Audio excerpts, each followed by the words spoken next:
one of the best WWE pay-per-views in a long time, with the exception of Zombies. Welcome to SCW here for the WrestleMania Backlash review for you now. Subscribe to the channel, like and share the video, and let me know in the comment section what you thought of WrestleMania Backlash. But without further ado, here is my review of the show, starting with the kickoff match, which we had Sheamus doing another open challenge. This was actually announced very late, actually. That's why it was not pre-announced on the channel and given a prediction. Ricochet was the one to answer the challenge here, so it wasn't Humberto Carrillo or Mansoor. These two went for about 7 minutes. It was a fun match between the two of them. Sheamus looking quite dominant, but towards the end of the match, Ricochet going for the 630, but kind of rolled through, seeing that Sheamus was going out of the way. He then got out on the way of a bro kick, but then took a solid knee to the face, a knockout blow instead for the 1, 2, 3. Sheamus was gloating after the match, putting his hat and sort of jacket back on, his kind of gangster look he's got going at the minute. But Ricochet did the attack from behind and actually took those props, put them on, and did a nice little dance in the ring, which was nice to see a bit of personality out of Ricochet, not just accepting the defeat there. But it does also ask the question why we need a rematch of this after we've seen it in the pay-per-view. But saying that, Ricochet, for me, deserves to be on Raw, deserves to have a push, and if they do get a rematch tonight, I'd be quite in favour of it, because these two did have good chemistry in the ring. Going though to the pay-per-view, we kicked off with a triple threat match for the Raw Women's Championship, and Rhea Ripley did retain the championship over Charlotte Flair and Asuka.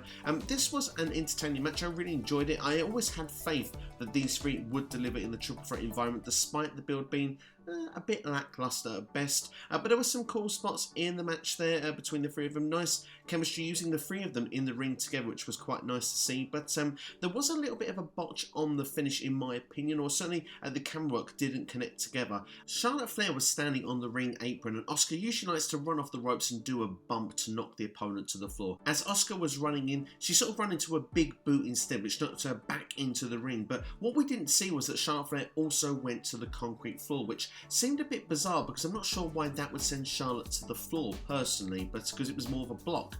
Asuka didn't get the attempt in, but anyway, this left Asuka vulnerable in the ring, and of course Rhea Ripley took full advantage, hitting her Riptide finisher to get the 1, 2, 3, and Rhea Ripley retains the Raw Women's Championship.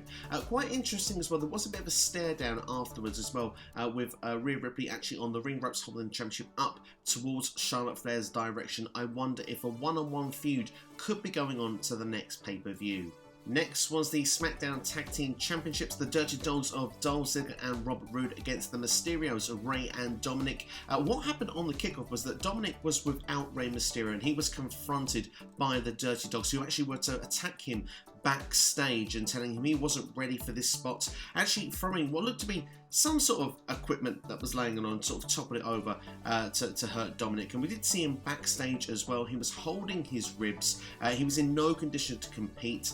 So Rey actually vied to go along in this match. So we kind of had that true underdog story, the handicap match there. But earlier on, you kind of got the feeling that perhaps Dominik would come later in the match, and that was to be the case, because Rey Mysterio, after having a strong opening, was being dominated in this match, literally to the point that his leg was being attacked, and it just seemed inevitable that the Dirty Dogs would actually retain the championships. But eventually, at the point Rey Mysterio got the hot tag, Dominik was to come in. It didn't last very long, because Dominik was not in condition himself, and I must admit, it did so well of portraying the baby faces as the underdogs. And of course, for Dominik Mysterio, his father was like that his entire career, did a great job at it, and I thought the heels did a fantastic job of being, such awful human beings, obviously taking advantage and just, gloating throughout the whole match as well, having that point of, mocking Rey Mysterio for not having a tag team partner early in the match, making sure they were on top for a lot of the match, even when Dominik came in as well, that everyone played their roles to perfection. But the babyfaces did come back to actually get on top eventually, and we did see Dominik Mysterio actually hit a frog splash from the top rope onto Robert Roode, and we got brand new SmackDown Tag Team Champions. And emotional father and son duo, first time ever in WWE. I really liked this. It was a good feel-good moment. I still believe this should have been on WrestleMania's main show this year, but the fact we still got it here, I do believe this was called WrestleMania Backlash for a reason. It's still a WrestleMania moment deep down, isn't it? Just before we go to the next match as well, there was one spot I really loved in this match. One, it was 2-on-1. Actually, Robert Roode actually, throwing Rey Mysterio to the outside, sliding under the bottom rope to go straight into Dolph Ziggler's super kick. That was such a beautiful well-timed, executed spot. I just wanted to give it its own personal shout out. This really was one of my favourite matches and moments of the night. I have seen some places say perhaps it was a long match, it was 17 minutes, but for me, I liked the storytelling throughout. It really, for me, SmackDown's tag team division here really is starting to feel a lot stronger, and I'm liking the good stories in this, and this isn't the first time the Dirty Dogs had a good tag team match this year. They had a great one with the Street Profits when they won the championship. So tag team wrestling, let's keep pushing it the way it's being pushed right now on the SmackDown roster, and I'm looking forward to seeing what the Mysterios will do next as SmackDown tag team champions. I wonder if in the long term there could be a feud with the Usos. We'll have to wait and see as and when that storyline goes and rolls around and we can actually get the feud perhaps maybe towards the latter end of the summer. Next was the Lumberjack match, Damien Priest versus The Miz, and I can't believe what I'm about to say. John Morrison wanted to butter up the Lumberjacks, but learnt quite early on that they were zombies. Yes, you heard right, zombies were a part of this. Now, the reasoning for this was because that Dave Bautista actually was the narrative for the intro. He's got a new movie coming out called Army of the Dead, so clearly he wanted to do some promotional work for this, but for me, this looked like something out of a WWE 2K20 video game. It was absolutely awful. This is what makes me feel embarrassed to be a wrestling fan. I absolutely detested it. I mean, the zombie thing didn't work when they did it for Sci-Fi, for ECW back in 2006. I don't know what was going on here. I understand the reasoning of why they did it, but for me, it just completely took away from everything that had been done before and was actually a bit distracting from what happens further on. It has a massive negative of what's going to go on for the end grade of this, because overall, a fantastic pay-per-view, but this match was just god-awful. I mean, the zombies seem to know the rules of the match to begin with. They only interfered when someone went out of the ring. At one point, Miz and Damien Priest actually decided to start working together to actually attack the zombies. And then at one point, Damien Priest, of course, gets the victory after the match. John Morrison looks to try and make the save on the outside, but is dragged over the barricade by zombies, and then Miz seems to be eaten alive by zombies at the end of this. Remember, Miz a couple of months ago was celebrating being a two-time Grand Slam champion. It was WWE champion. How the mighty have fallen. Like I said, this makes me embarrassed to be a wrestling fan. I want to know at what point, who put Kevin Sullivan in charge of the Raw creative team? This is more bonkers than the Dungeon of Doom, honestly. I detested it. It just wasn't for me. If you enjoyed it, power to you. I'm happy you enjoyed it. But unfortunately for me, this was the real sour point of what was otherwise a fantastic pay-per-view. And the worst part is, I don't think it's finished either. Expect Miz and Morrison to be going on a tag team match or some sort of zombie odyssey tonight on Raw. Honestly, if that's going to happen, I'm not looking forward to that. I'd be even tempted to fast forward through those segments. Thankfully, we got back on track though with the next match now, the SmackDown Women's Championship. Bianca Belair defeating Bayley in a terrific match. Good counter wrestling in throughout this match. I really enjoyed that. But the story of the match was to not mess around with Bianca Belair's hair.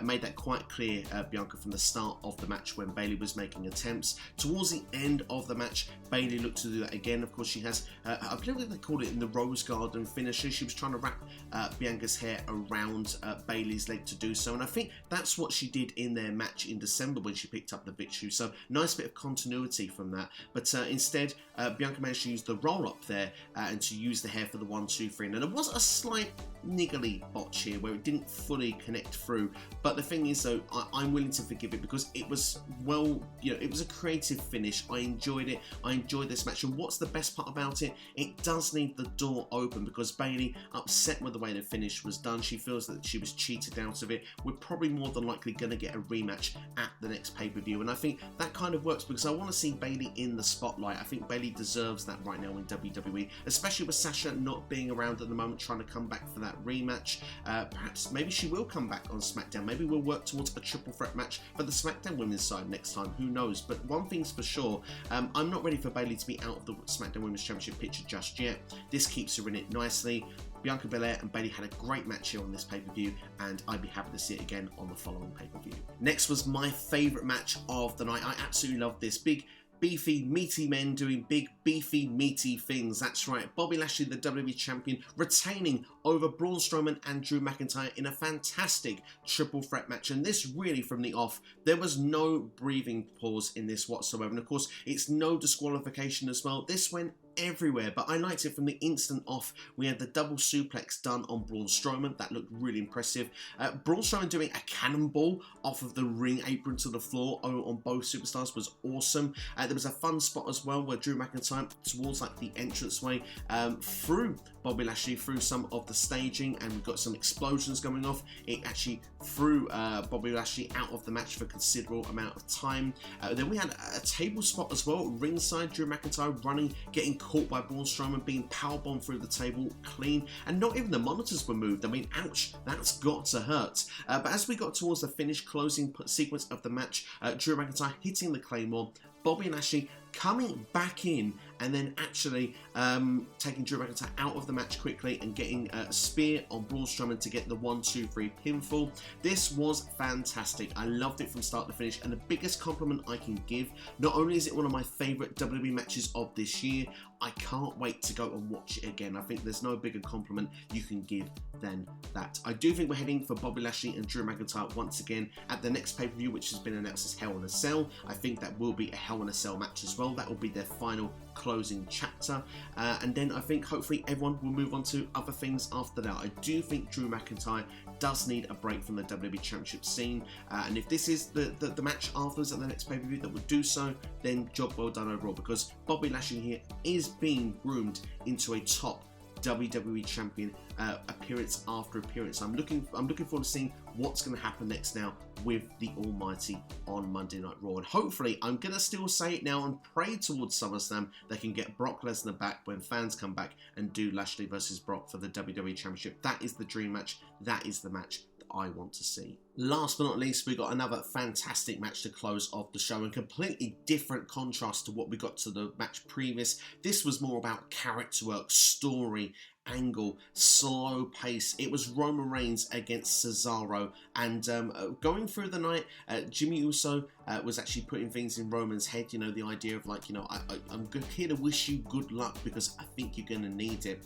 The idea as well that Jey Uso, Roman didn't really feel certain with Jey on this night. He wanted to go out and do everything on his own. He didn't want his right hand man with him, which Jey, you know, he took a bit by surprise at the time. He thought to himself, I've got to stay to the back. But this was a superb match between Reigns and Cesaro. Went 27 minutes. Early on in the match, Cesaro went and took a fall to the outside and seemed to hurt his right arm. That ended up becoming the narrative of the whole match. The attack, everything was being done on the arm. And what I love with Roman Reigns is just the character work throughout things. The way he was calling Daniel Bryan out, calling DB out on the camera, saying, hope he's watching at home, you know, hurting your boy, and just doing some of the moves he thought that maybe Daniel Bryan would do to hurt that arm of Cesaro even further. And just actually saying, you know, to Cesaro in ring as well, you know, I love doing this. I love wrestling. You know, just saying he can do what Cesaro can do and do it better, that he is the experienced one. He is in this position. And remember, this is Cesaro's first World Championship match, main event match as well. Cesaro does get the comeback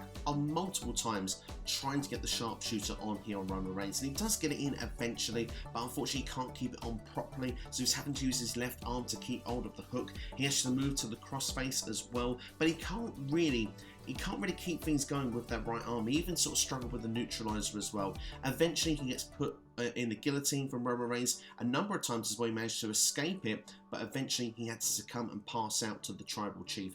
Roman Reigns retaining the Universal Championship clean at Backlash. And yes, you may say Cesaro lost on this night in the championship match, but on this pay-per-view he's a winner in my book, because getting a main event match on a WWE pay-per-view against the #1 guy in the company is a win in my book. And the fact that he got to go 27 minutes as well, this was a great showcase match for Cesaro. And what's the best part about this is that the fallout at the end of this match, which closed off the pay-per-view, was very interesting for a lot of narrative of what's going to happen going forward also, because Cesaro did a great job after he woke up from actually being in the guillotine, looked of shock, and then obviously realised he's lost the match and being told he can't continue. Jey Uso comes out and says he wants a bit of the action, attacks Cesaro after the match. That instantly shows Jey Uso wants to show he's there for the Tribal Chief. He's still there to do the bidding. He is the right-hand man, but it can build a matchup with Cesaro on television at some point. But of course, course, Seth Rollins